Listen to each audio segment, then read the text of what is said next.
দেশি মোরগের ঝোল মানেই তৃপ্তি সহকারে এক প্লেট ভাত খাওয়া। আসসালামু আলাইকুম। ছোটবেলায় দাদি নানির কাছে অনেক গল্প শুনেছি। আগে গ্রামে নাকি অতিথি আপ্যায়ন করা হতো দেশি মোরগ দিয়ে, তাও আবার দেশি মোরগ নয়, পালের মোরগ। একটি মোরগ দিয়েই রান্না করা হতো এক কড়াই ঝোল। সবজি হিসেবে থাকতো আলু, লাউ কিংবা পেঁপে। পানির মতো পাতলা ঝোল দিয়েই আপ্যায়ন করা হতো 20 থেকে 25 জন মানুষ। ভাবলেই অবাক লাগে, তাই না? কিন্তু এই খাবারের মধ্যেই তারা তৃপ্তি খুঁজে পেত, কারণ খাবারের চেয়েও পারিবারিক বন্ধনটাকে বেশি প্রায়োরিটি দেওয়া হতো। ব্যক্তিগতভাবে মুরগির মাংস বেশি পছন্দ না করলেও দেশি মোরগের ঝোল আমার কাছে অসম্ভব ভালো লাগে। তাই তো আব্বু বড় একটি দেশি মোরগ নিয়ে এসেছে।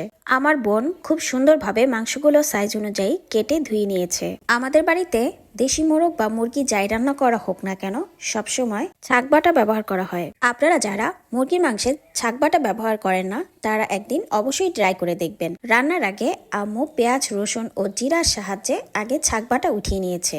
এরপর একে একে সবগুলো মশলা দিয়ে মাংসটাকে ভালোভাবে কষিয়ে নিয়েছে।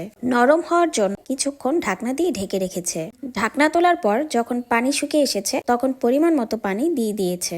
এরপর ছাক ও গরম মশলা বাটার জন্য পাটায় চলে গেছে।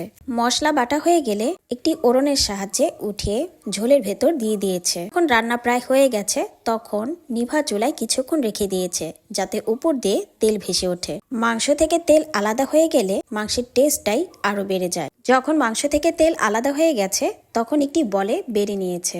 দেখতেই পাচ্ছেন মাংসের কালারটা কত সুন্দর হয়েছে, খেতেও কিন্তু অসাধারণ হয়েছে। এতক্ষণ সাথে থাকার জন্য সবাইকে অসংখ্য ধন্যবাদ।